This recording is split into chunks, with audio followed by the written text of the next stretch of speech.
All right. Welcome to another episode of Pathway to Purpose. I am Todd Angelucci, and this is actually my first recording into the new year of 2024. And, I always say this, but I have to make this disclaimer that I am really excited about this guest. And, if you've listened to a few of my later, kind of my more recent podcasts, I'm a firm believer that kind of God works in certain ways and you get connections.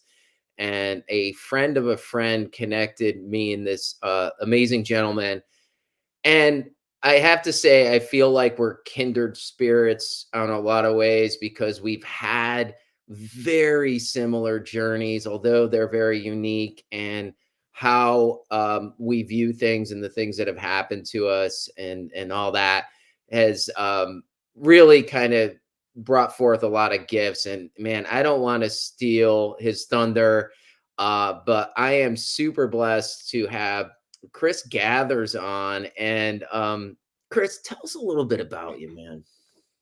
Perfect. Well, Todd, I'm excited as well, and I do feel that kindred spirit thing going on. No doubt about it. It feels like we're living parallel journeys in a lot of ways. Yeah, I mean, we both had brain tumors. That's one of the biggest things that I think bond us together immediately. Yeah. Back on February 17th, 2021, after a couple of days of feeling off, out of body, piercing headache in the right here, right above my eyebrow. Um, and doing a call very similar to this. I was on a Zoom call for work, and I was looking at my image and feeling extremely disconnected from it. Hmm. Like I could see my face, I could hear my thoughts, I could hear the words coming out, but all three were just completely disconnected. And to say that was troubling is an understatement, right? So I get off that call. I'm a pacer when I talk on the phone. I call my client. I said, "Man, I feel completely off right now. Um, how did that how did that go?" And the topic of the conversation was like how to successfully run a Zoom call. And here I am being the presenter, and I'm like, "Wow, that was a train wreck and a half." And he said, "Well, you seemed a little preoccupied at times." And so I'm looking down at my feet as I'm pacing, and I realize that I have no connection to my feet and Hmm. there's no connection to the floor. It's like I'm floating. And I said, I think I need to go get some rest. And this was during the tail end of COVID. So I thought maybe I have COVID, um, and I'm going to get some rest. But first, I've got a little bit of work to do before I can go relax. So I'm gonna go get a cup of coffee. And so I run to the local coffee place. It's like 5 minutes away. And I drink a cup of coffee and I'm heading back up towards my house. And there are woods on the left side of of the car. And I see this flash in the woods, which is very unusual because there's no trail, there's no road. And then the flash happens again and again, and it starts getting more and more bright. Hmm. And I peer over and it starts to follow me, wherever my vision goes peripherally, and then all of a sudden it's behind me. And then it starts to get brighter and it starts to close my vision off on the left side. So all I can see is this white flashing light and darkness when it's not flashing. And so luckily I'm moments away from being home. As I pull into the driveway, it starts to subside. And I think I have two choices. I can ignore this as like just some weird coffee related, you know, I don't feel well. I've got COVID. Let me just go take a nap. Or I could say I've never experienced anything even close to this in my life. and everything in me is telling me I gotta get to a hospital. And so I Mhm. call my friend who's a primary care physician, tell him the symptoms. He said, "Have you ever had a migraine?" And I said, "No." And he goes, "Well, at 47, you have migraine symptoms. Something is inducing them. There's a catalyst. You need to go find out what that is. Please get yourself immediately to the walk-in, which had an MRI capability." And so I get there. My wife isn't home, so I had to drive myself. She was about an hour away. And I get in, I get a CAT scan to begin, and as you know, Todd, there are a trillion different thoughts in your mind while you're sitting getting a CAT scan or an MRI. None of them are good, Mm. and I'm scared, just like almost on the verge of tears, scared. And the doctor had said, she was a younger doctor, and you could tell she was, you know, hoping for the best. She was like, "I think this is just a basic migraine. I think we'll scan it. It'll be fine. You'll be on your way. And if not, it might just be a vascular thing where we can treat." Well, I come out and they look concerned. Mm. And they said, "I think we need to do an MRI. At this point, is that okay with you?" And I said, "Whatever. I want to get to the bottom of this immediately." Well, they do a contrast MRI, and I'm being wheeled out of the MRI the room, and I see the monitor, and I see a scan of a brain, and all I can think to myself is, "God, I hope that's not my brain." Mm. Because 'Cause I'm not a doctor, I don't pretend to be one, but I know that doesn't look normal, and it doesn't look clean. On one side, it's very shadowy and white, just grayish. It doesn't I know it's not right. Mm. And so those 10 minutes between the time that, um, I got wheeled out, saw the scan on the screen, and me sitting there by myself, as you know, are a very, very scary 10 minutes, Sure. or whatever amount of time people have to wait, right? That was petrifying. And she comes in and she says the words that I didn't wanna hear, which are, "Mr. Gathers, we're so glad you came in today." Hmm. And that's never good news. No. Yeah, that's I'm No. about to drop the bomb on you. Right. And she says she handed me a piece of paper, and it said, oligodendroglioma, which I didn't know what that was. But she said, "You have, we believe, a brain tumor, a Mm. 4 centimeter mass in your brain." Wow. And I thought, uh, like, that's exactly what I thought. Like, you know, the world sunk out of me. Like, my soul just dropped to the floor. And I thought, I can't believe I'm dying Mm. at 47 years old with 2 girls. At the time, they were 13 and 7. I thought, what a terrible, terrible thing to hear. I had just started to figure out my life at 47. I had just started to get some peace in my life, started to finally, move through the world with some semblance of calm that I hadn't had for many years. Mm. And then I get this news. And I was raised with a very turbulent household, um, without a father in my life, and the father figures I had weren't good. And here I am leaving my daughters behind. The very thing that I felt made me an accomplished human being, that I had become the father I always wanted, was Mm. now being stripped away from them. And now I felt this insane amount of guilt about this immediately. I was like, At the time when you were there. "Oh, yeah. Oh, yeah." Wow. Yeah. It was the overwhelming listen, at that point, I was 47. Yeah. I'm like, "If I go, I go." Right? That this is it is what it is.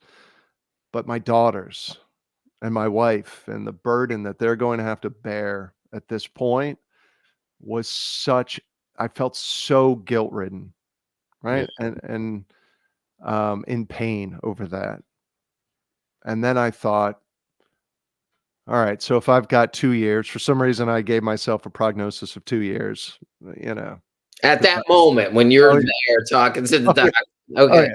I'm Yeah, like, glioblastoma that's what I thought, it was a glioblastoma, right? I didn't know what oligodendroglioma was. I was like, it's a glio."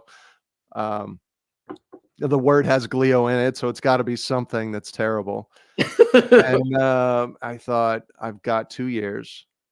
She left, the doctor left. I'm sitting there by myself, which I will tell you was, in hindsight, the greatest blessing that I probably could have gotten because it gave me time to Mm, digest, to really think without being concerned about how my wife was feeling, because I know it was going to be very hard for her to hear this. It gave me time to come to terms with it, right? And the thoughts that were naturally wanting to occur and the feelings that needed to come out. And so obviously I'm sitting there crying. mm, I'm sitting there torn apart and I'm thinking, okay, if I've got 2 years left, what am I going to do for the next 2 years? How am I going to live those next 2 years? Now that I've gotten this insanely terrible piece of news and I've gotten this wake up call, I already logically know that I'm gonna be back here at some point on this type of bed with family around me, and they're gonna be giving me my last rites.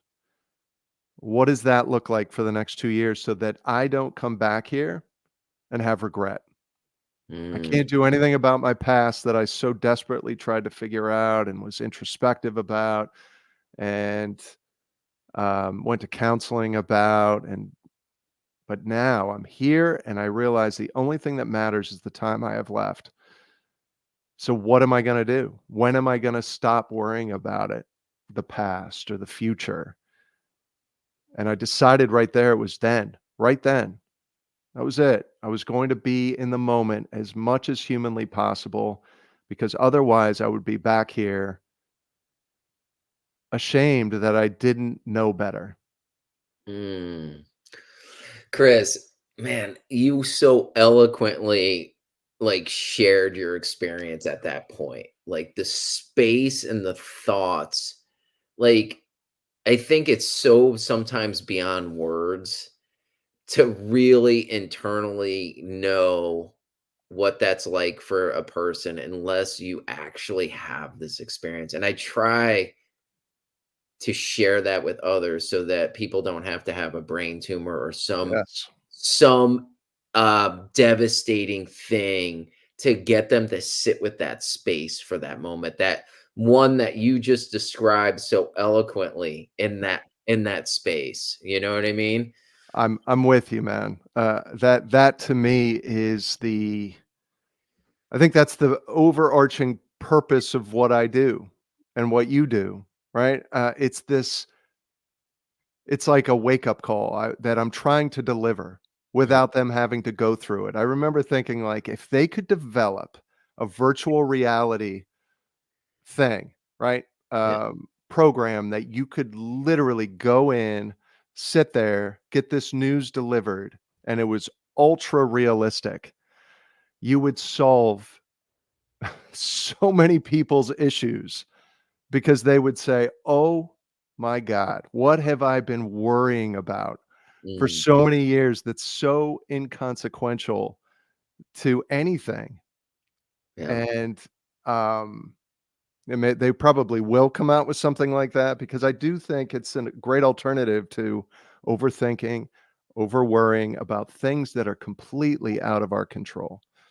Yeah, and it forces that space to really go there, because I remember saying a bunch of times in the diagnosis time, and probably the days that followed, like, the things that I thought mattered didn't matter at all.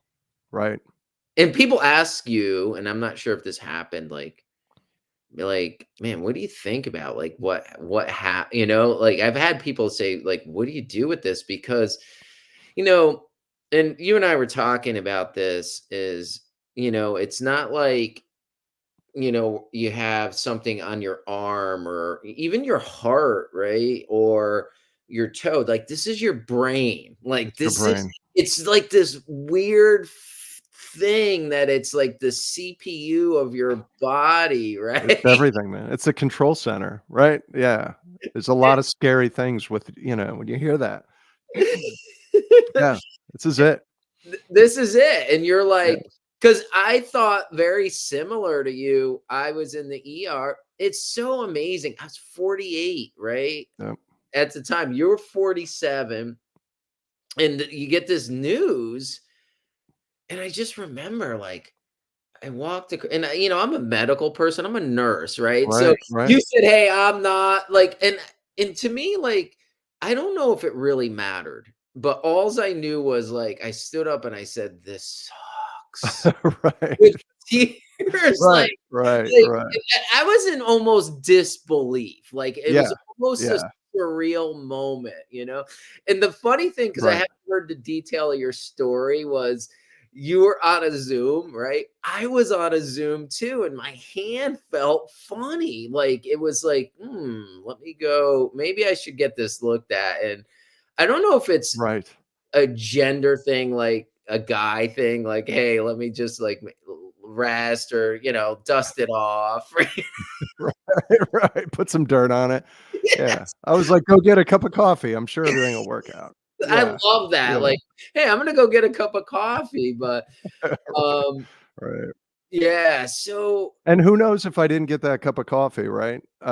Maybe those symptoms would have never popped up, right? Maybe something with the caffeine overstimulating my brain and seizures are really brought on by a lot of different things. So anyway, yeah, you just wonder.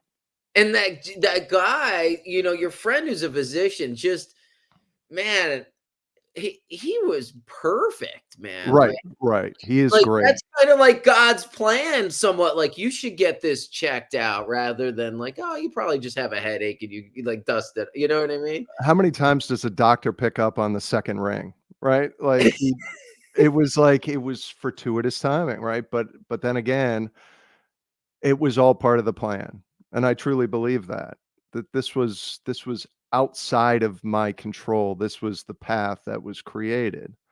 I just happened to, be in the right place at the right time to I guess recognize it, like, but all these were like, call your friend, do this. Like everything was just laid out perfectly.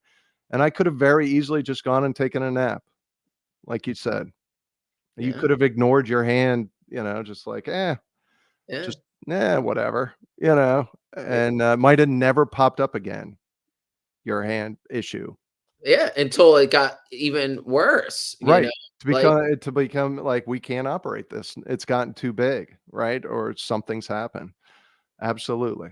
and you can't, like, I love that we're kinda unpacking that, because I think, these are kind of those divine moments that we may not really attribute to anything. Like, we're hindsight's 2020, right? We're, Right. like, Right. unpacking it in detail now, but, man, I think that's pretty awesome. So tell me more, man. I'm just Yeah. captivated by this journey so far. Sure. What so from there, um, we search around for a good surgeon. My wife is an absolute pit bull when it comes to advocating for herself, her loved ones. And she was like, we gotta get you the best surgeon. There's no doubt about this is not a knee, even Yep. though that's important, Right, it's not a uh, it's not a brain, right? Like, we can't just first person that comes into the room, just this is the guy or girl, you got to go find the best. And so we have somebody that worked at as a radiologist up at Brigham and Women's, Dana Farber in Boston, and instantly she started calling her and said, you got to find us the best. This is what's happened to Chris. And so she, bless her heart, went around saying, like, if this was your most prized loved one and you had to get a tumor out, who would you have here operate? And she went to the neurosurgery wing. She's asking neurosurgeons. She's asking, oncologists. She's asking everybody. And the name that kept popping up was Dr. Alexandra Golby. And I love saying her name, because she's my greatest hero in my life. I wouldn't be here without deficits without her. It was a 13-hour surgery. Um, and like I have 99% of my faculties here, right? Wow. My wife would argue it might have taken out more, but I would say that, this is that moment you wake up out of surgery and you're on this heavy anesthesia and all you can think of is thank God I'm alive Mhm. over and over and over again. And like, thank God I can feel my hands, my feet. There was a concern that I wouldn't have peripheral vision in my left side. That I and that whole the right parietal lobe is responsible for not being able to sense things on your left side, like pain. Um, Also, spatial awareness was a big thing and concern. And the surgeon kept telling me, like, a millimeter matters, which is one of the scariest things of the whole process, is when a surgeon keeps telling you a millimeter matters. Um, it's important to know, but I will tell you, it's the scariest thing you can hear. Mhm. Um, because if you think of how small, like we talked about, Todd, how small a millimeter is, that is not a lot of margin for error. And so I remember waking up and having kind of a block on the left side peripherally and thinking like, "Hey, I'm alive. I got some peripheral vision damage. I don't care." Right? And she came in and said we could not be happier with the surgery. Wow. We were able to remove almost the entire thing. She goes, "It's too early to tell, but I would say that, it's somewhere in the 95+% range." And she said, "Any vision issues?" And I said, "Well, the left side is kinda cut a bit." And she said, "That's we're confident that that's just edema, that will subside and you will get your full vision back." And she was right. After about 6 months, I have a very small cut in my vision, and it's on this weird angle that happens, like, once a day, but it's nothing that gets in the way of my normal activities, and every time I see it, I actually it serves as a reminder for me of, like, I still got 99.9% of my vision. Like, it's a blessing. Like, I'll take the small cut that made me bump into that or, whatever it is.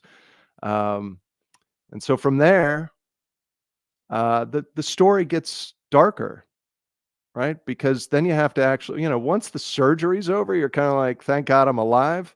Mhm. Yeah, this is great. And then it's the pathology. And then you have to wait Oh, yeah. I think I had to wait for a couple of weeks. And I remember, having a call here and there with certain people that worked with a neurosurgeon. They were keeping a close eye on it.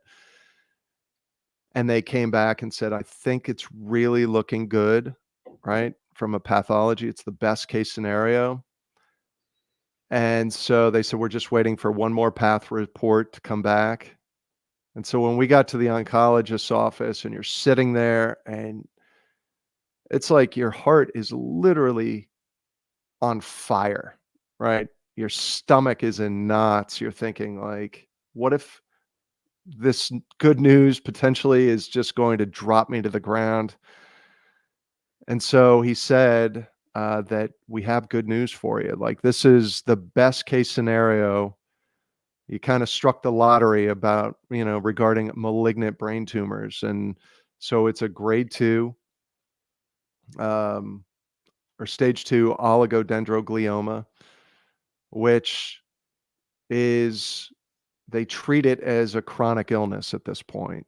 Mm, It's not, um, you know, yes, it has the capacity to come back, mhm, because it's impossible at this point to get everything. mhm, There's still microcells remaining that you can't go and get, for risk of taking out vital parts of your brain. mhm, Um, so that's always in the back of my head, okay. literally and figuratively, that's potentially an issue down the line. Um, but that also serves as a blessing to me, because if it was just gone, I was 100% clear and I was cured and there was nothing left and I could just go about my life. You and I talked about it. Still to this day, even though it's there, I feel at moments reverting back to the old me. And there's nothing wrong with the old me other than the fact that I used to overthink and worry and take some things for granted. And so these every 3-month MRIs and the knowledge there's still something there that could pop up serves as a reminder. It serves as a checkpoint for me Mm, to say, this appointment could go bad and I could have to shift treatments and I could have more surgery. So I'm just going to enjoy the calm. And I think that that is one of my biggest takeaways from all this, is that I used to find some of the calm moments boring, or like, "Ugh, there's nothing going on. This is boring. My job is this is, we're not doing anything exciting." And now I go, man, there's so much solace and calm in that peace. And I just, I realize how much drama I used to create in my own life by overthinking or over worrying. And mm, now I like cherish the peace. I cherish that calm, the boring, I cherish going out and shoveling the driveway. yeah. Because we just got snow, and it's like, when you realize that this could be the last snowstorm I have ever, shoveling isn't really a big deal. No. Man, there's so much there, Chris, that you brought up that just resonates with me because, you're kind of sharing my story, and I think a lot of us too. There's a part like you're right, like they took 99%. He said, I got 99%. I said, could you scoop a little more? Like, you know what I Yeah, get mean? get it all. Yeah, And I totally could relate to your story where you're like, you know, it's still there and waiting. Like I had to wait 2 weeks and I love how you said this, and I wonder if it's like a neurosurgeon's um experience where patients look at them as like lifesavers. Like, because the guy that did my surgery, man, he is an amazing person. yeah, yeah, Like, and like the things that he did and how he handled each situation, I just couldn't even imagine. And and right. like, I'll say this, like, man, it's funny, like, you're home recovering, I, like, got a Google review for the doc, like, I'm like, "What?" Like, how Yes, do you right, even, right. like, Google review this? Like, Yes, it's right, beyond, like, typing words, but the thing that like, it opened the doors, and it sounds like, for you, it just opens the door to deeper levels of thinking and understanding that I never wanna forget. right. It helped me to your point, like, it it opened the door that I had a lot of trauma that resulted in overthinking, worry, and a lot of problems that the brain tumor like brought. And at the same time, gave me a level of peace because it did, like you shared eloquently, that stuff didn't matter. And it was a No. waste of complete time. Right, right. Yeah, absolutely, man. No, that to me is you summarize that perfectly. Um, the other thought that I had sitting there was here I was tightly wound and controlling my life, trying to quote unquote control my life up to this point. It was like 47 years of trying to watch, watch my surroundings. I was on hyper vigilant alert all the time, trying to like, I'm gonna, if I sense this person's pulling back, I, I'm just gonna pull back first, and I'm gonna be closed off. And I'm I refuse to give a lot of people my heart or show the vulnerable side of me because that only leads to hurt. I've gotten hurt a million times, and I'm not doing it again. And this was getting hurt through people that I trusted as a child, right? And so I was like, I'm not going down this road. And so I opened up to very few people, and I realized immediately when this hit me out of left field that I have no control, that I had literally um, boxed myself off so much that of course I felt um, a lack of living. Of course I felt like I was um, missing out on so much life. Of course, there was so much overthinking because I wasn't sharing anything with anybody. I didn't connect with anybody truly other than the close few. So I never had different perspectives. I never knew people were hurting. I thought it, right? My close friends would share and I knew they were hurting, or my wife hurting about certain things. And I'm thinking like, I was out on an island by myself thinking I was saving myself, thinking I was controlling the situation, that I was going to have this perfectly safe life. And this thing hit me like a ton of bricks to wake me up to be like, wow, I got to open up. I got Mm, to, I got to give my heart to people, because at the end of it, Todd, I was so hyper vigilant that I started to realize that I had so many kind people around me. mm, I had already built a community of kind people because all of a sudden the calls started coming in and mm, I started getting all these really sweet texts from people that I didn't know how they felt about me because I didn't open up. And all of a sudden they're like, Chris, anything you need. Like, if please, let's go to lunch. If I want to help you in any way, you and your family. And I started to extend apologies to people. I started to say, I'm sorry that I haven't been in touch. You're yeah. so vitally important to me. You were, Yeah. and people are like, don't ever say that. Like it's a two-way street. And I'm like, no, no, no. You don't understand. I've seen the light. Like I feel really crappy because I love you. Right. And there are men in my life, friends of mine, that until this happened, I didn't tell them I loved them. Right. My Yep. brother-in-law, I didn't tell him I loved him until this happened. My father-in-law, I waited until he was on his final, resting bed at a hospital to tell him I loved him. That stuff it, like, really tears me up that I had spent so much time, and we talked about it, Todd, as men, we're so afraid sometimes of showing that, like, love for somebody, uh, by telling people that are so vitally important to our life that we love them Mm. because there's some stigma or sharing that we're hurting.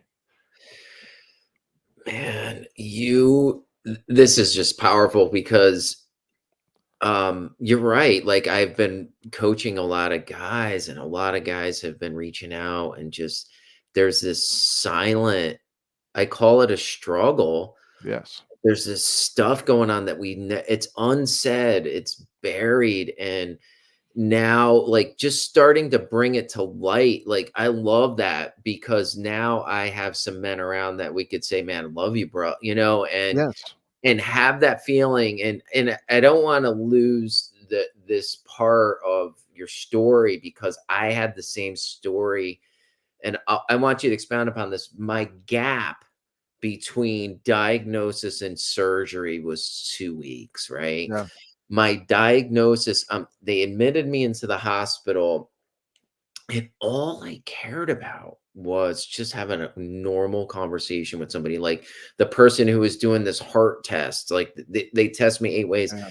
They're like, "How you doing?" I'm like, "Man," and we just had this heartfelt connection with everybody, because I felt they were looking at me, like, in awe, like, "Man, that could be me." Like, there was this Yes. scared part of them, like, they read my chart, because they're reading my chart.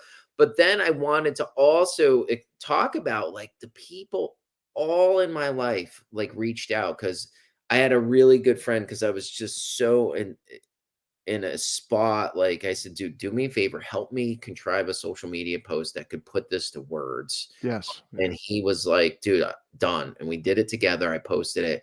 And the amount of people that reached out was, and just kind of wrapped themselves around me, I Mm. was at awe. But what it brought was those people that I loved in different parts of my life, time frames, and I'm like, "Man, let's talk." And Right. people would come to my house, and we'd rekindle those conversations. And I still, to this day, randomly reach out. Like, life gets busy, right? Right. But I'm like, "Man, let's grab coffee, let's talk, let's do whatever," because that is the stuff that matters. No doubt about it, man. It is very well said on your part. And I'm glad you brought that up because life does get in the way, right? Yeah. And it also made me realize how valuable the time is and the connections we make. It sounds so over um it's like a cliche now, right? You are the people you hang out with, all that stuff, right? And I think it finally sunk in when this happened, Yeah. right? I was like, wow, this like those conversations feel so energizing, right? When you have real conversations with people that are close to you. And I remember being forced to slow down after surgery because I was just exhausted all the time and having conversations and just my brain going nowhere else because I was so dialed in, like you said, to just being there. Mhm. And it was a blessing to not be able to have my mind wander, like it had limited capacity at right after surgery. And I remember being so thankful just to connect, just to talk to people, Mhm. right? That I cared about and I knew they cared about me. And every once in a while I'll have to snap back into it, right? But Mhm. that is the key. Relationships, that's the only thing that differentiated us from Neanderthals, right? Is our ability to tell stories and connect with each other and help each other out. And we should never forget that is everything. You can have a nice house, you can have a nice this, you can do that, you can vacation. I've had vacations where I haven't been able to connect with the people that I'm with Yeah. because my mind is racing a trillion miles per hour. Yeah. I was having a tough time at work one time. We were in Maui after my wife and I got engaged. And I remember there was a sunset. I'll never forget this as long as I live because it's one of the worst, most regretful moments of my life for some reason. Here I am in Maui. We just got engaged. I'm watching this amazing sunset. and I'm not there. I'm Mhm. literally thinking about work. I'm starting to cry over work, right? And I'm thinking like, "Holy crap, where am I?" Right? Like, I can't enjoy a Maui sunset with my wife, my future wife, and she's trying to snap me out of it and try to get me like, "Hey, it's all gonna be fine, like, it's all gonna work out." And all I can think about is pain. And so I think a lot of men get so bottled up like I was, and I have been in my life at certain points, that that's all we wanna do, that's all we focus on, and we miss out on everything. We fool ourselves into thinking we're there. We fool ourselves into thinking that we're giving the people we love attention, but we're not. We're somewhere else, and they get it. They sense it, Oh, whether we like to think it or not. 100%. The Yeah, one thing you shared that's so great, it's just like, I think as guys, we're like, hey, we need to survive. We need to take care of. We look at monetary, we look at like, hey, one of the right. things that this taught me was I when the world I call it the world stopped and I just connected more with me and I'll say God That's for now. awesome. Yeah, Like I was like, holy cow. Like I was living my life in my mind. Like, I'm not rich, I'm not poor. I live on a lake and I'm okay. Like, I'm not going to be living in on a street in a moment, but my mind had me living like I'm fear for living in a box on the side of the road yeah, every absolutely.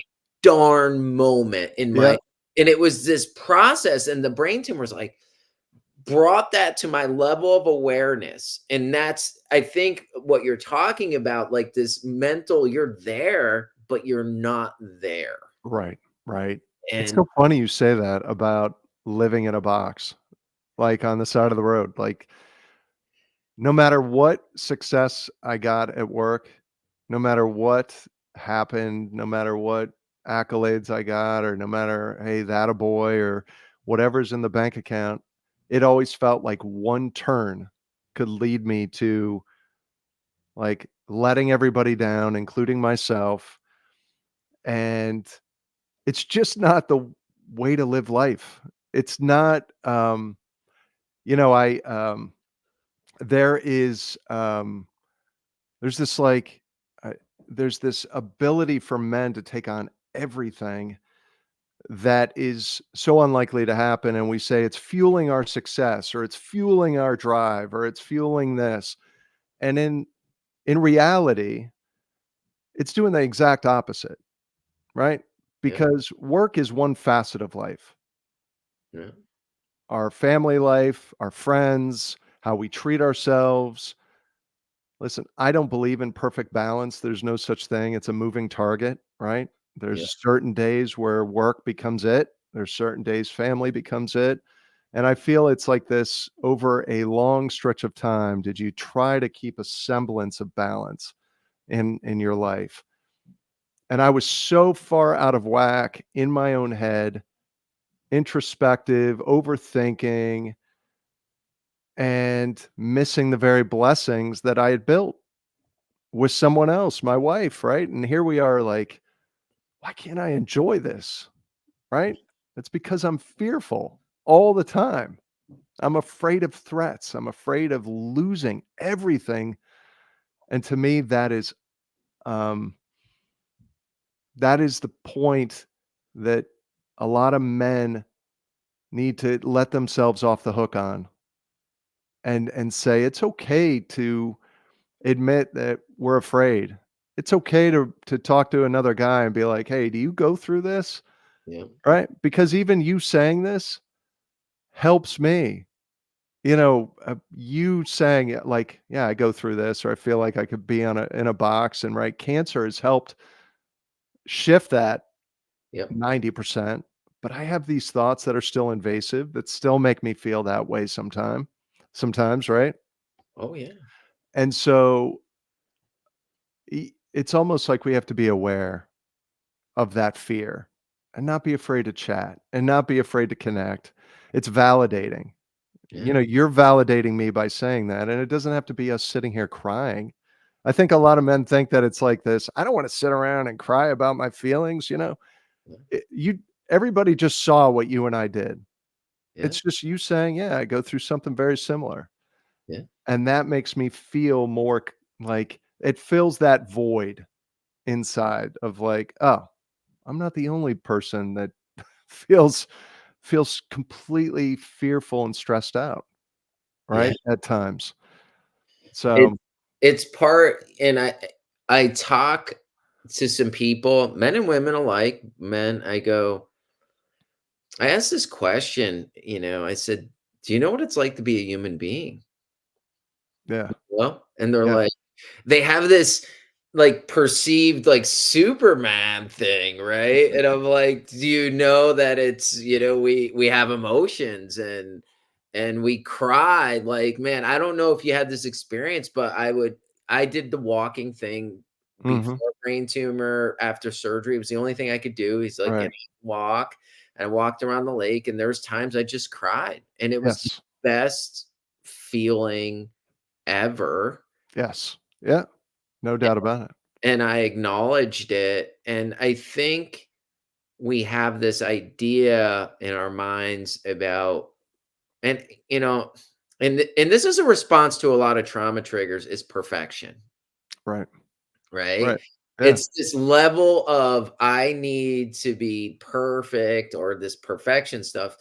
And if you look at social media and I could look in yours, you got a lot of followers, like what's attractive is the authentic, is the struggle, Right.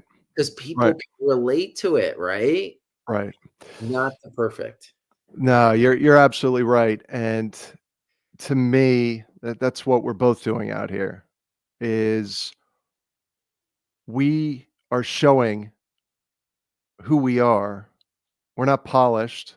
There's no, um, I always get a kick on social media of the like, here are the 5 steps you need to do in order to, improve your self and, self-love. And it's like, yeah, Yeah. it's a lot more complex. Everyone has a different experience.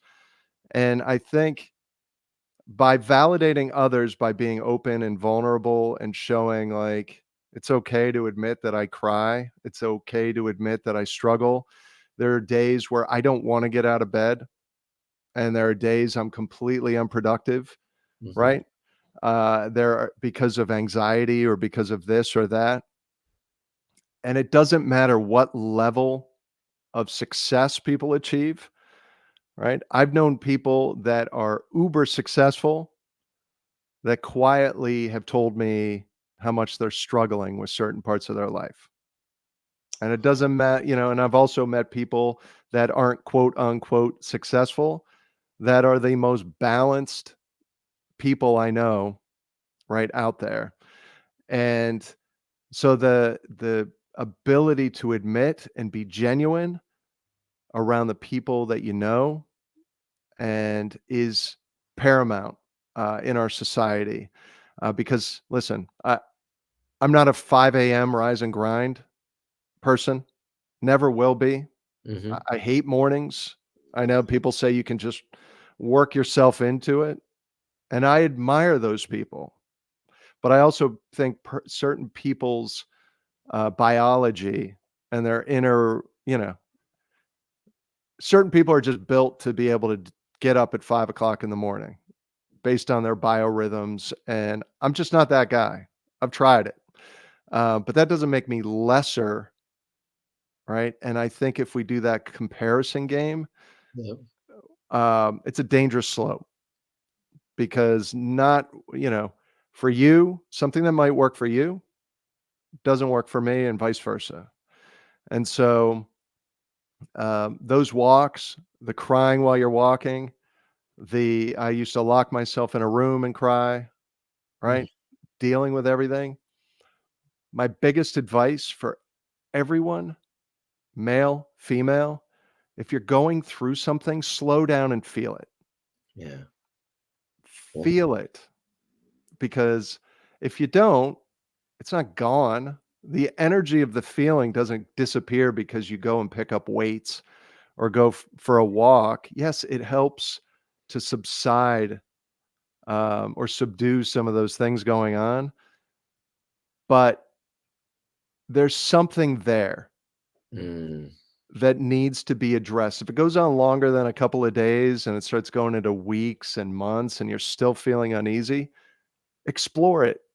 And exploring it is either talking with someone or being alone and quiet, going for a walk by yourself and just letting your brain start to work. The answer will come to the surface. And a lot of the times, it's just a bit under the surface. We think it's this like big, scary monster laying deep within us in our subconscious. At the end of the day, it could just be like, man, I'm really feeling guilty about X, yeah, yeah, right? And that is carried over into like compounding it into a bunch of behaviors that now I'm starting to feel ashamed about or guilty of. I just really urge people to slow down a bit, right? yeah.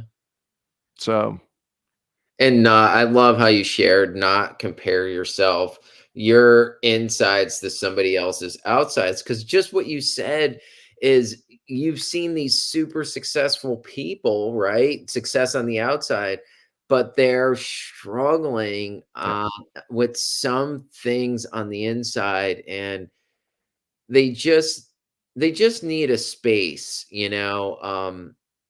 part of my story, and I share this often, and I've shared it with people, and some healthcare workers have adopted it, is I'll never forget when I was first diagnosed in that ER. I'll never forget it. yeah, And, as soon as I walked up and you got that gut punch and I walked in I stood up and I'm like, this sucks.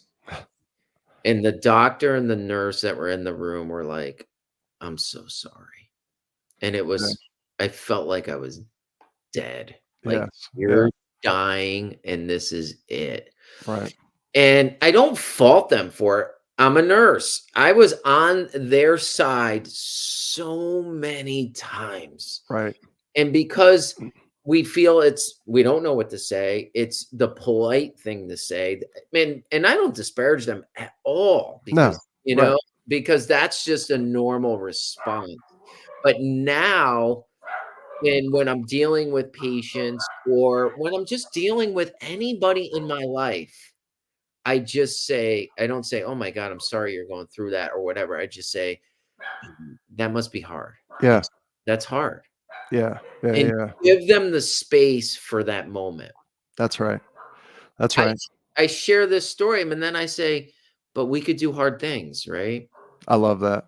Yeah, yeah, And we stand with them. And sometimes people don't need you to fix them, mhm, make it better, just be there with them.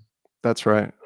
That's a beautiful, beautiful thought and way of doing it because and by you saying, hard things, we do hard things, just them opening up might be the hard thing, Yeah, right? So if you give them that space, it's a beautiful way to get them to open up potentially. yeah.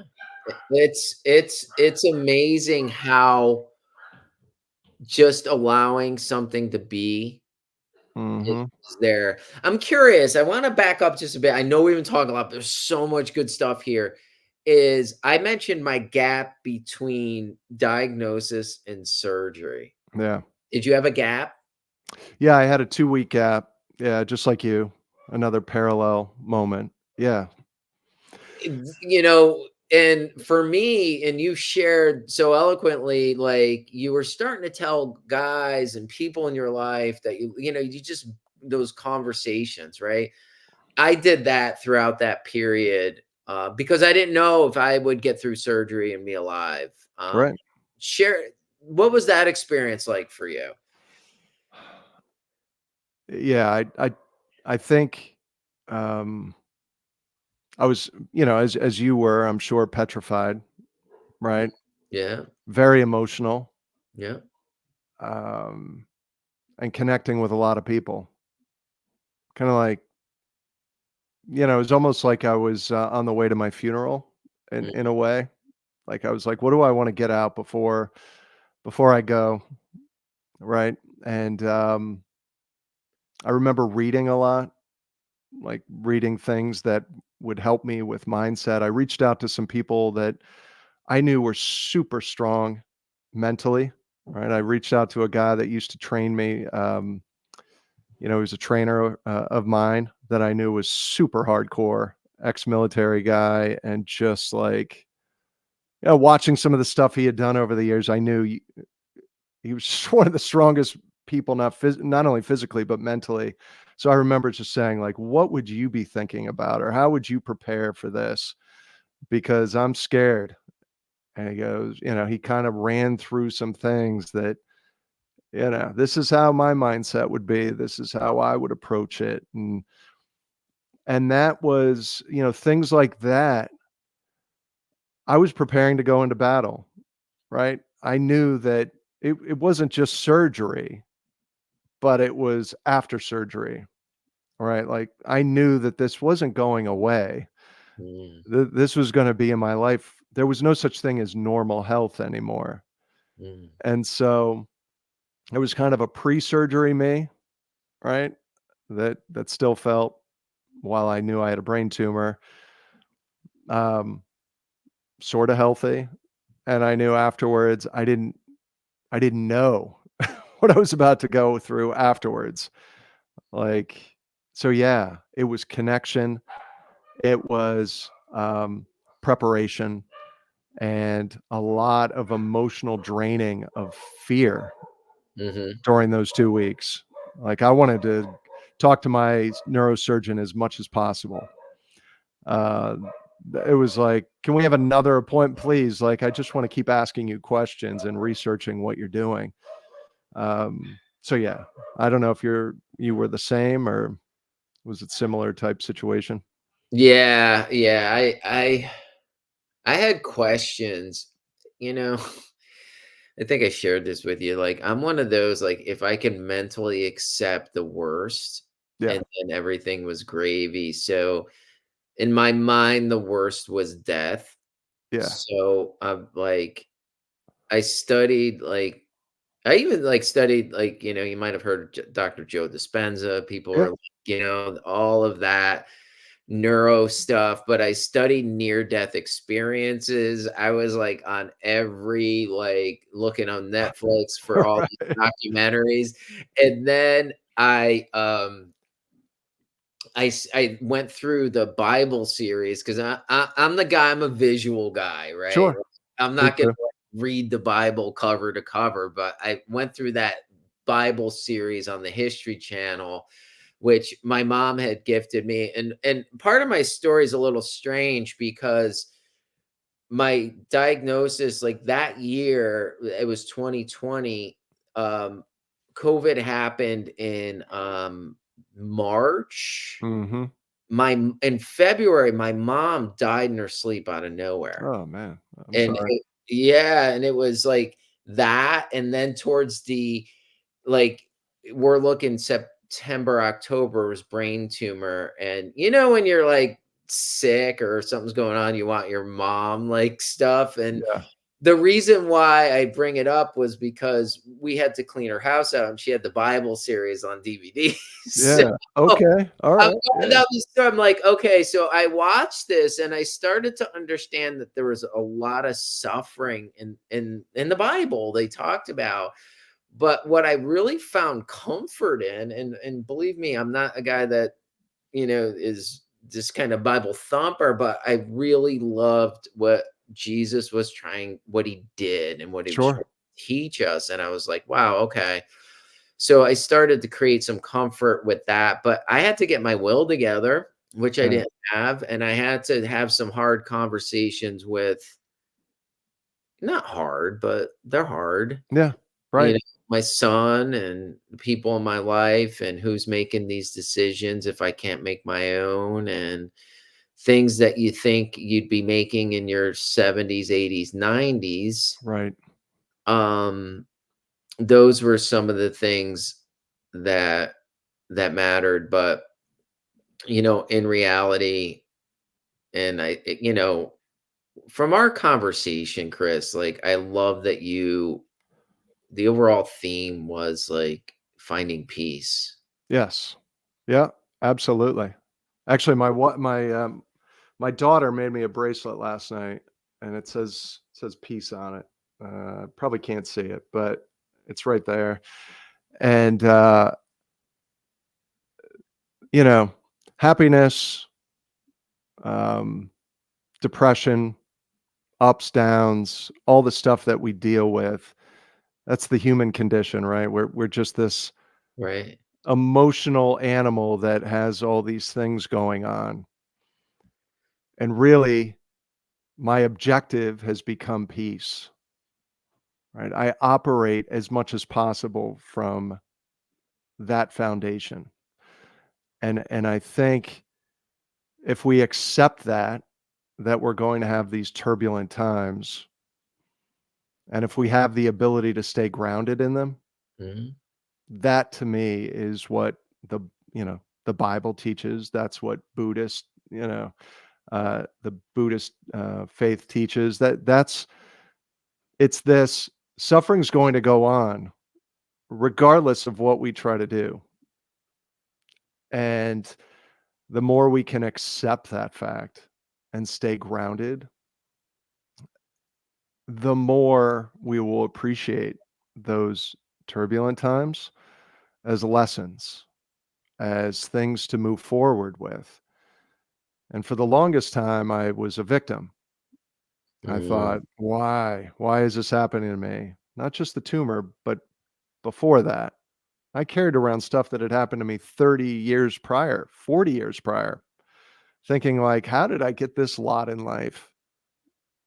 And it's like being in a car accident and 30 years later you're still like afraid to drive. Yes, it happened. It was terrible. But it's there comes a point where you have to realize that accidents happen to everybody and mm, things happen to everybody. Bad childhoods happen to everybody. Um, Divorce, death. These are things that are inescapable. And the more we accept them as such, and the more we have faith in ourselves to get back to peace, the more we can move forward and enjoy everything. Like truly enjoy life and our blessings. But we keep looking around the corner like, what's next? Um, yeah, you say the video series, the Bible and the video series. I found my inspiration right before through Mulan, of ah, all things. Yeah, I mean, I was nice. watching Mulan with, my daughter and my wife, I think both daughters actually, and there's this part in the new Mulan where the dad is talking about courage, and it's a well-known saying, not just in Mulan, but it's about, I still feel fear, but courage is just moving forward through it, right? And I think if we understand everyone is fearful, right? The first podcast you ever did, I'm sure you felt fearful, right? The first time you showed up to a new job, you felt fearful. The first date you ever had with your wife, you felt fearful, right? All the having a kid, you feel fearful for the first 2 years of your life with the kid because you just feel you're going to mess it up or it's not going to go right. And I think if we understand that courage is this beautiful thing that happens on a daily basis in micro doses, right? Yeah. And we celebrate that. So Mulan was like okay, you're scared as hell about going into surgery, but this is also an opportunity to be the most courageous you've ever been. You can go in there and have those conversations with the anesthesiologist and the surgeon and everybody and go in there positive. Like, man, I'm facing this thing head on, Yeah. right? With my chin up, and whatever happens, I'll know that I moved through fear, right? And that happens every day with everybody. With If they every just recognize how courageous they are. And I'm a huge fan of the word courage. Like, that's my word. If I had to, like if I could just show everybody how courageous they are without knowing it, um, man, there's so many people demonstrating that they just don't even they think they're weak, they think they're fearful, they're still operating their life. People with social anxiety, people that are facing trauma, people that face trauma and are still doing stuff to build a family and take risks, huge risks that their brain is telling them not to do, but they're doing them anyway. Just celebrate your courage, right? Love it, man. And lean into, I was talking with somebody the other day, and leaning into the fear gives you the ability to build the courage muscle. Yes. And I love that you shared that, because that at the end of the day is what we need. And I want to share this with people because I see it in my own experience. And a mentor of mine have taught me this is, as a result of this, I share my story with people. I'm a healthcare professional and part-time help and do hospice, because I've shared my story with people and they're like, wow, you get this to a point, Yep. like facing your death. And so it allows them to, like, oh, wow, you get it, and let their wall down. But understanding this in yourself and your own fear and embracing that courage is understand that in others. And when people are going through this, sometimes I had a mentor say this to me. He said, sometimes people just need you to be there right with them. Mhm. And and maybe physically hold their hand, but just emotionally be there to hold their hand through it so that they could build that muscle, and they might need somebody to lean on. Right. Right. Yeah, there's no doubt about it. Man, and when we first talked, I'm like, wow, like kindred spirits on this, how this experience kind of really, really kind of changed things. And the one thing too is, I'll just expound upon it is, I've watched death now. People are like, wow, you do hospice, and it's a wonderful thing Yeah. in certain ways. And it's understanding that, dying is not that hard. Like Mm. you think it is. Yeah. Like it's a process just like anything else. But I know this is going to sound cliche because we've said a couple cliche things, but the real Sure. is like when people are dying, they're not thinking they spent more time working hard to survive. No. No. No, Mm-mm. they're thinking about these and I was thinking about your journey and also mine. Is this brain tumor and this experience gave us this gift of understanding that we're dying, that you Right. can die, right? But it gives you the gift to have that knowledge now so you could start to live your life. That's right. Absolutely, man. Yeah, that to me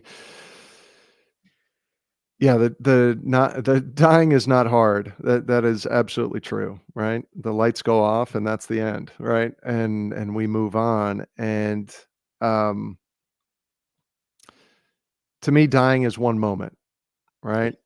And that we like if I sat and worried about myself dying all the time, right? For this one moment in time, here I am wasting all these precious things that are leading up to it. All right. So I've seen people, and I'm sure you have too. You've told me some of the hospice stories when we spoke before.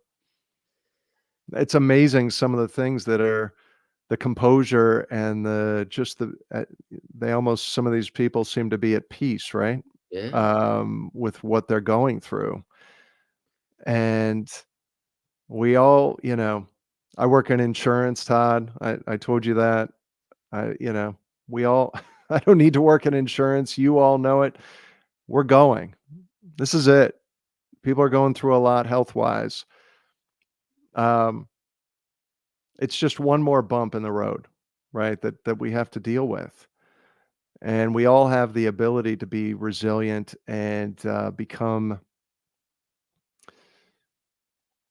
people that are aware that this is just the new version of us, right? This is it. It's an Yeah. acceptance thing. And that's the other thing that I stopped doing was fighting against the reality of situations, right? Yeah. Um, and I think if I had spent time like denial of my situation and thinking of myself as like, I think it would just lead to more friction, right? And if I've come to accept it, which I did, that I have cancer, like I couldn't even hear the word cancer.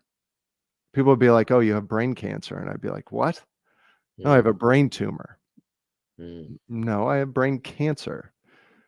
And while that's difficult to accept, um, if I spent my time fighting that understanding, I'm fighting reality.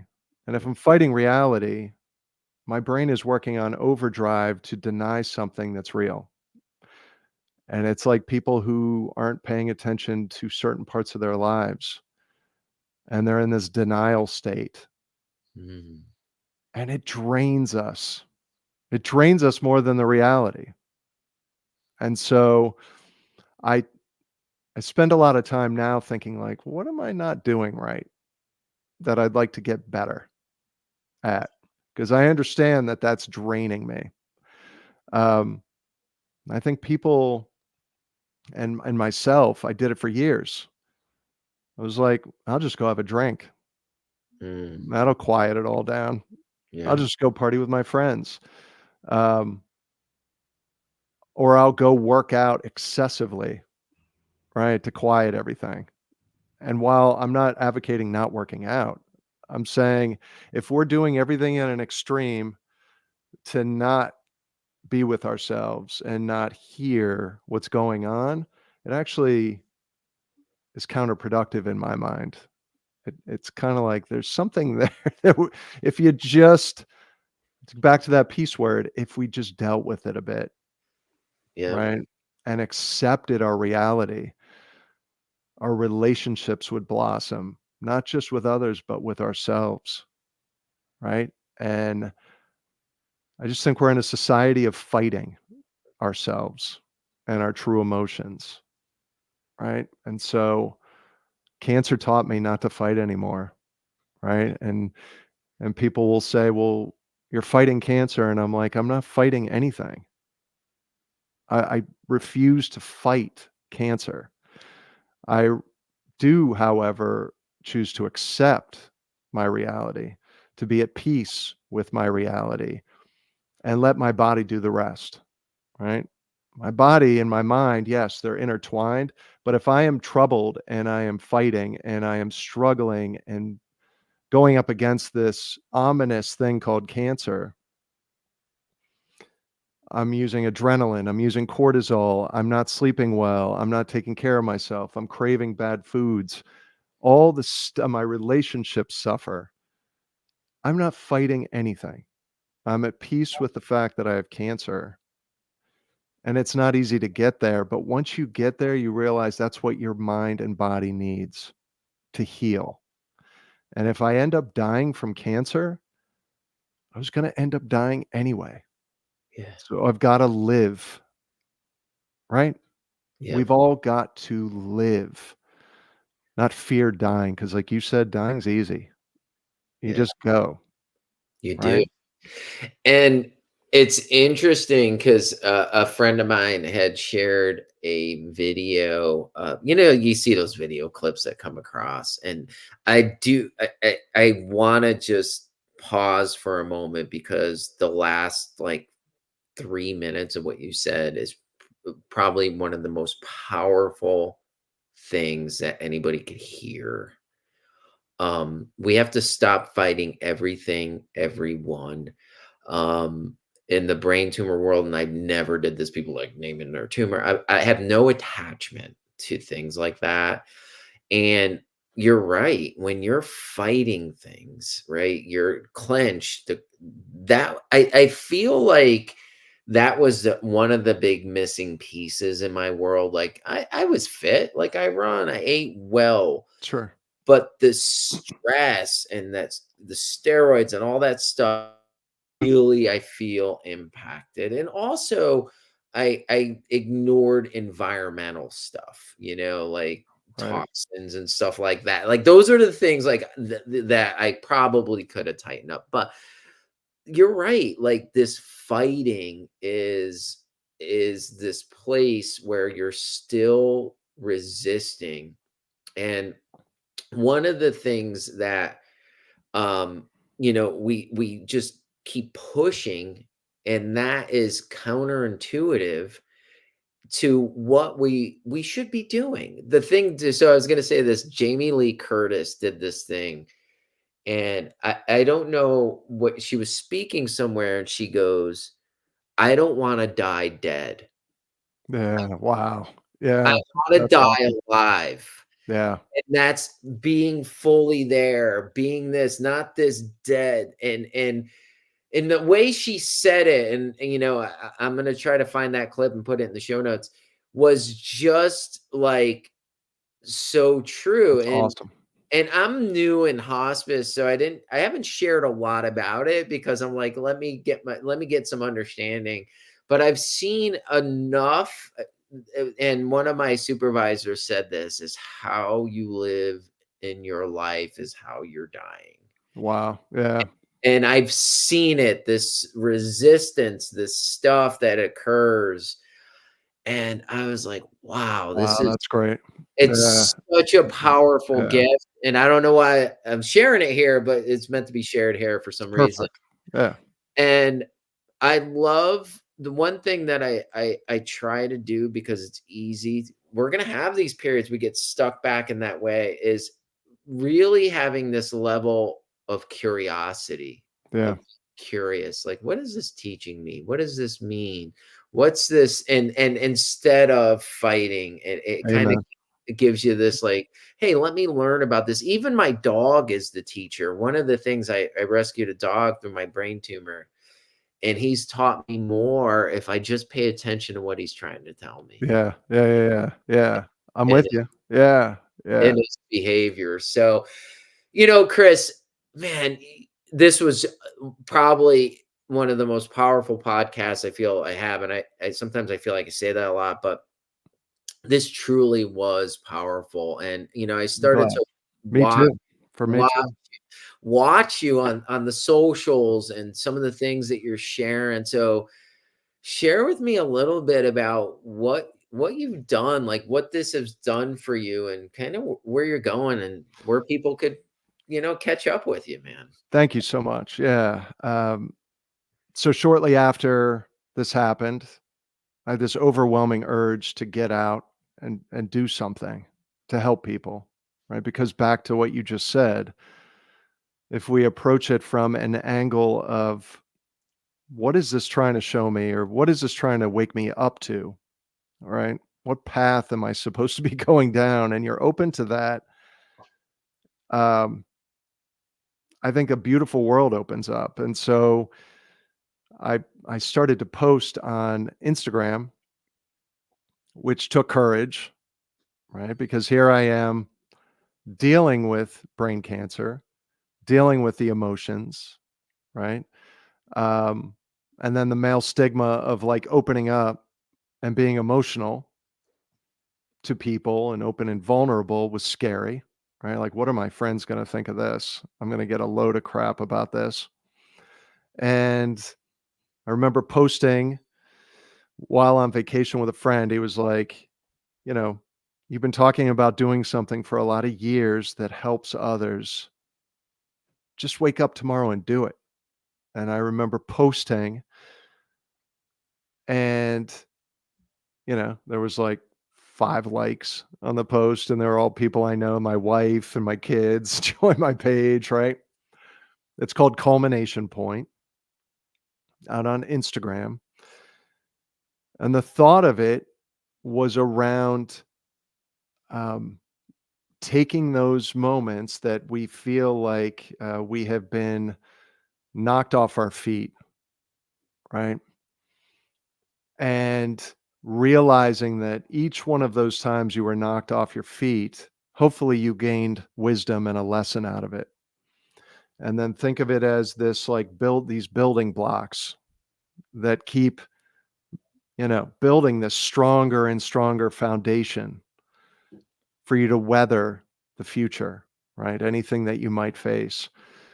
And the culmination point for me was my cancer diagnosis. Instead of looking at all those things I had gone through as negatives, as like, I'd been through so much crap and I felt like a victim and my world was, forever altered in a bad way because of it. I looked at it as like all that stuff is now going to enable me to go through cancer with more strength and more peace and more wisdom. I'm more self-aware because I had done the work. I had gone through stuff that taught me so many things about myself and about others.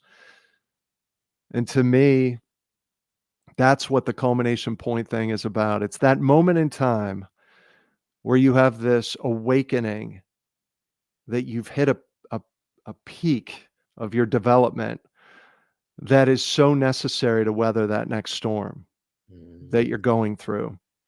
And the catalyst was that cancer diagnosis. It was like, whoa, all this was for a reason. And so what I do is I post on almost a daily basis, me walking my dogs, um, holding a camera to my face, and just sharing things, sharing insight into my brain, admitting uh, parts of me that I never thought I would be sharing with others.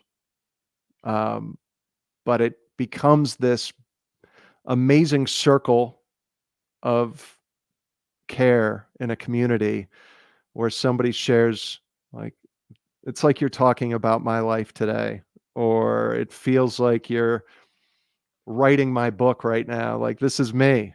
All these things you're talking about, I'm going through, and I feel like this.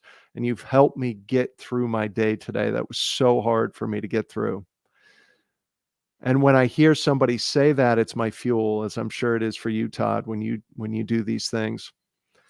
And it's also this validation for me, this validation that others are dealing with things that might seem smaller to most, but we should never discount what someone's going through. If it's real to them, it's real, right? Yeah. And then I've also been introduced to people that are battling ALS, and they're telling me like, you're helping me through my day. And I'm thinking like, how am I helping your day? Like, you're helping my day just Mhm. by saying that, right? And so we have this community being built over on that page, and I'm looking to start a podcast similar to yours where I show me and I interview people that are inspiring me and that they have stories to share that are going to be across a wide section of our population, socioeconomically or diverse backgrounds. I want people to understand that um, suffering is real, Mhm. but so is your ability to face it, right? You know, it's funny. I'm working with someone right now, mentoring, helping mentor them. They are a year behind me on their brain tumor awareness. By the way, if you haven't looked at Immerman's Angels, if you are going through cancer or anything and you do feel strong enough, there's a thing called Immerman's Angels where you can help mentor someone. They try to match you up with the exact condition you have to help them get through things. And so we were talking about day-to-day stress about this. Like, there's not a day that goes by, probably not an hour that goes by where I'm not reminded of the fact that I have cancer, right? Even Yeah. though I'm not in imminent danger. And so the brain will play this like track. Oh, you've got cancer of the brain. Maybe it's coming back. You start to hear those things going. And I have now learned to say, I understand. I talk to myself a lot, which is fine, right? I go, I know what you're trying to do. I understand what the brain's trying to help us survive and look for threats, and we have 6,000 thoughts a day, and 80 to 90% of them are negative, and that's all for us to survive. And I go, "I don't need you right now. I'm not in imminent danger." I look around, I visually you talk about being visual, I visually scope my area and I go, "There's no threat. I don't have, an MRI doctor telling me, an oncologist telling me it's come back, and I'm still here. I'm still here in the moment. I'm living." And so that is what that page is about, is demonstrating that you can be open and vulnerable and still convey strength. You can still show people how strong they are by showing your own weakness. And to me, this is what we need more of. We don't need to sugarcoat, you know, how easy it is to dig yourself out if you just do this, this, this, and this. Everybody's human experience is different. Everybody's pain is different. Everybody's current situation and environment is different, right? Not everybody is capable of loving themselves. I wasn't for 47 years. But Mm. Todd, I found out that the only way I'm going to get through this is if I start to care for myself, deeply care for myself. And because I needed to be my number one fan, I didn't need to tear myself down like I had been doing for so many years. I needed to right the ship and be like, I've got my own back, right? And everything I went through, I wasn't going to erase. I wasn't going to say, oh, that's the old me, because that old me is the one that got me here. Yeah. I'm celebrating that old version of me. All those old versions that made bad decisions or coped negatively or dealt with pain and felt weak at the time. That's me. Those are those building blocks. The culmination point, all those different versions of me led to this strong, peaceful human being that I'm trying to be on a daily. And so I hope that helps answer the question. But to me, this is what it's all about. Culmination point, your podcast, your page, you're demonstrating strength by being honest and genuine. And to me, that's what everybody needs. That's what everybody craves because it's relatable, it's attainable, right? Yeah. Yeah. Man, it is. And you're right.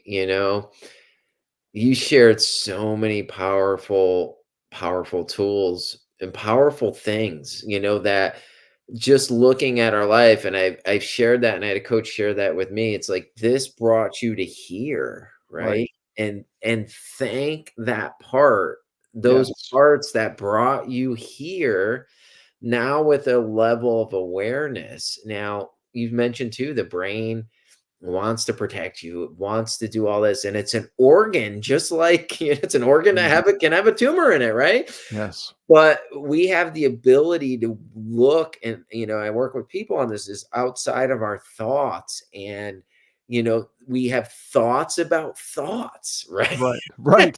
Right. Right. And Right. I love Yeah. that you're like, we can't push it away. We can't overrun it away, even though, hey, I like to work out. I like to do certain things, but I love exactly what you shared, and kind of loving where you are and giving yourself the grace to learn and be yourself where you are. And Yeah. everyone's unique. You're right. There's not this, 5 steps to like happiness, right? Like Right. Right. Right. Well, I equate it to like, there's, influencers saying like, "If you do these 5 things, you'll get 10,000 followers," and it's like, you know, no.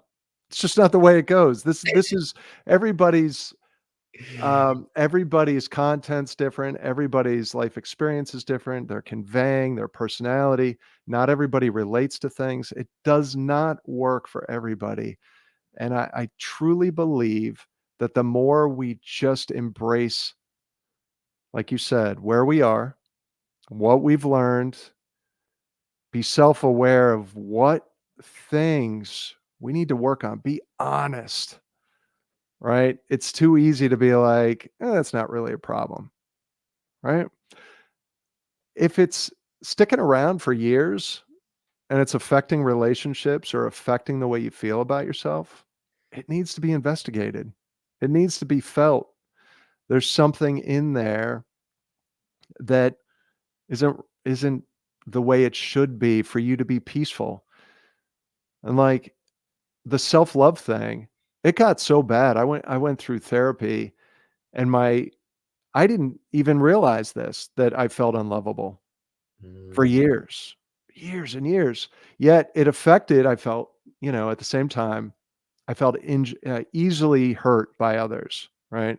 I felt this feeling of like abandonment if somebody was super late or like I didn't get a call back or a text back.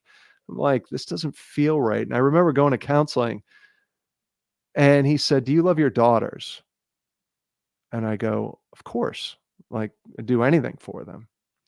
And he said, "Do you know your daughters love you?" And I go, "Yeah, absolutely. Of course my daughters love me." And in the back of my head, I'm like, "Uh-oh." And he said, "I want you to say that your daughters love you with all their heart." mm, Todd, I could not say it.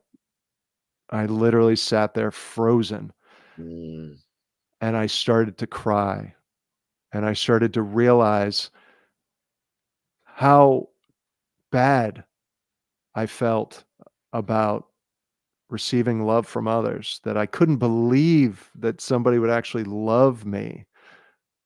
And then I realized, man, that makes me the feeling I feel unlovable. If I can't admit the fact out loud that my daughters love me, which is a natural thing for daughters to love their dad or their mom, where am I? Right? How much has this been affecting my life? My business life on top of it, like everything. everything. And Yeah, so to me, that is job number 1, yeah, is that if it's grating at you, if you're feeling off, man, it's okay to go find some help. yeah. Go be honest, right? And I think that's the courageous thing. Yeah, Not that I think, I know it's the courageous thing. it's tough. It's tough. And I've always explored getting help, and also, having a coach, somebody to help you see some blind spots that you might Right, not see. A mentor of mine said, aside from, we have these modern conveniences, obviously, you can't see your own eye color by yourself, right, right. Yeah, right? yeah, And those things are powerful. And I think you bring up a good point.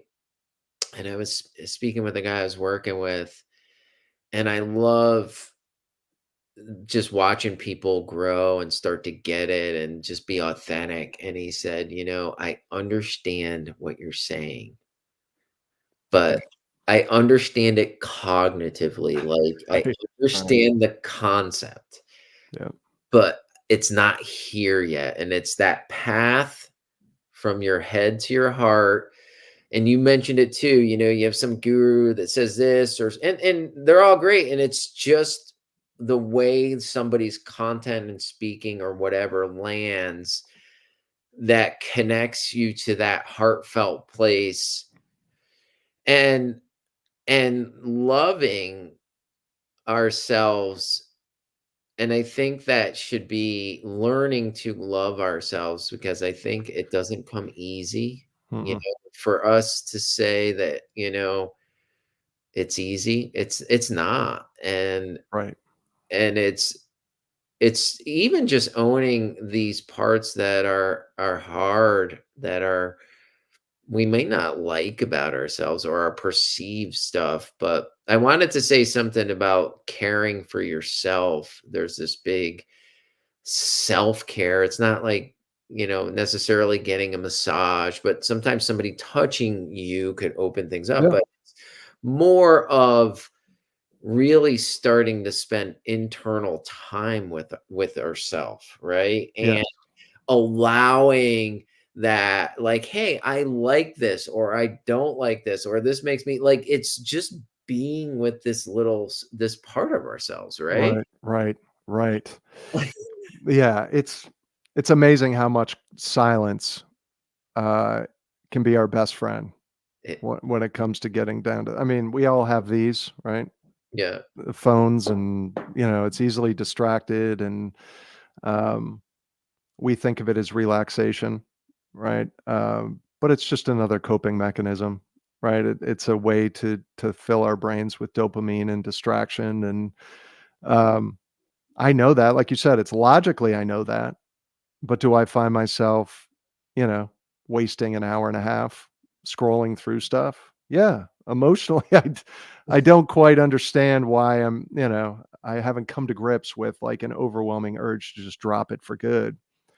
But it is, you're absolutely right. There's a big difference between logic and emotion. And we can't, the circular version of us, which is logical, um, can stir up so many emotions and can stir up so much stuff where it becomes so convoluted, um, and almost feels like we can't get to the core of what's getting to us. And to me, silence brings that forward. And so, you know, after brain surgery, I promised myself that I would feel everything. That was my goal. Mm, Not perfect science, but I said, if I feel something sort of simmering, I'm going to go feel it. Right. And so I would close the bedroom door because I didn't want to cry in front of my kids all the time. And I would go cry, and I mm, would cry a lot.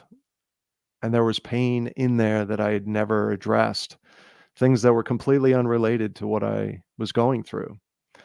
But you have to open the door. You have to open whatever you want to call it, the gate to all that stuff. It is there, and it affects our thinking. It affects our emotions. And it's a wonderful thing to feel lighter, yeah. less bogged down. And there's no science behind this, but would I be surprised if all of these chemicals that are released during stress cause brain tumors or cancers? No, I mean, there's anecdotal evidence and there's been studies done. But yeah, I mean, I worried a lot.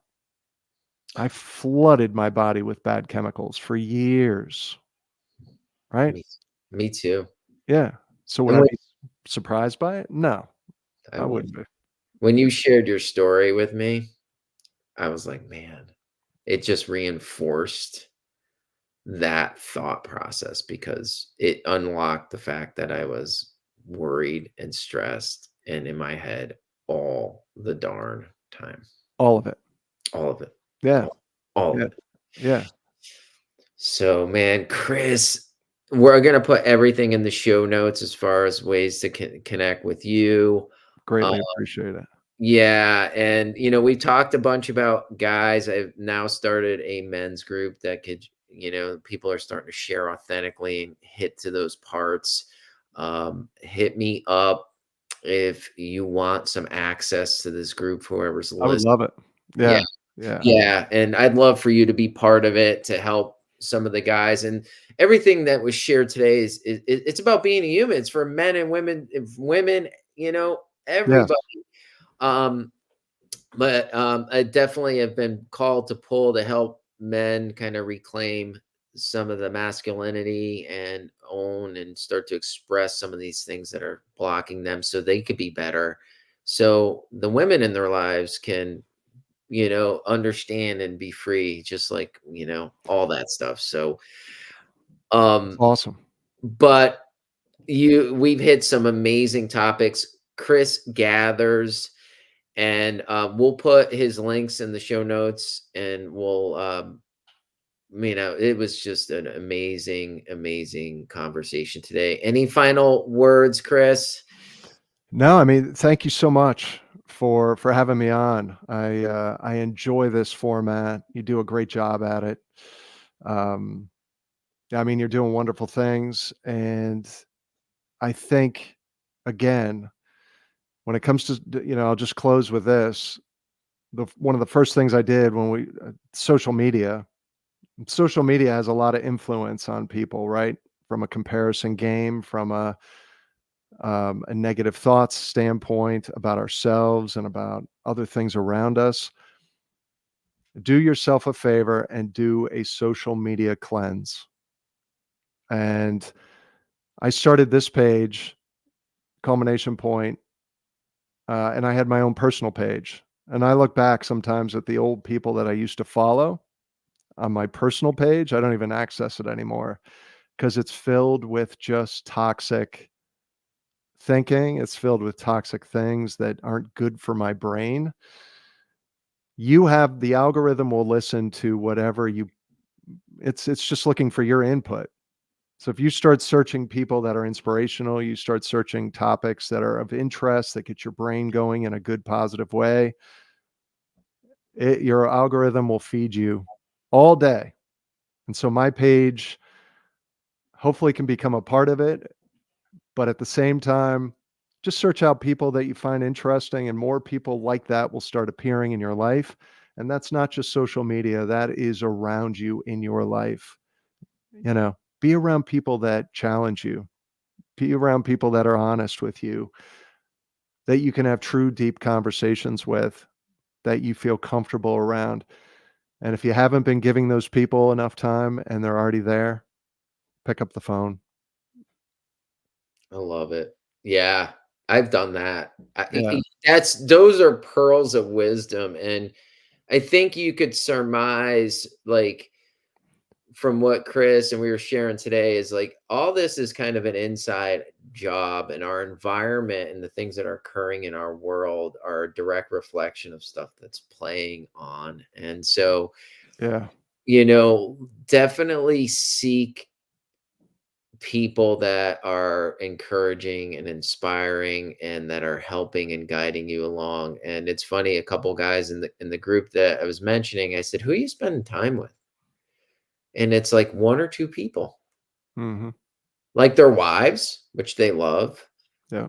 but we need to start to bring together a tribe of Yes. people that support and walk alongside of us and support us in the ups and downs, and that we could support them. We give them the gift too, That's right. Yeah, you're absolutely right. It's a great message. Yeah. Needs So to be more of it. more of it. Chris, thank you so much for hopping on, Oh, man. my pleasure, man. Thank you. This was an honor. This I was in God, and we'll post more and follow you when you start your podcast. Man, I am going to promote that for sure. So I'm super excited about Likewise for your stuff. Thank you. Thanks, that. Todd. This was awesome.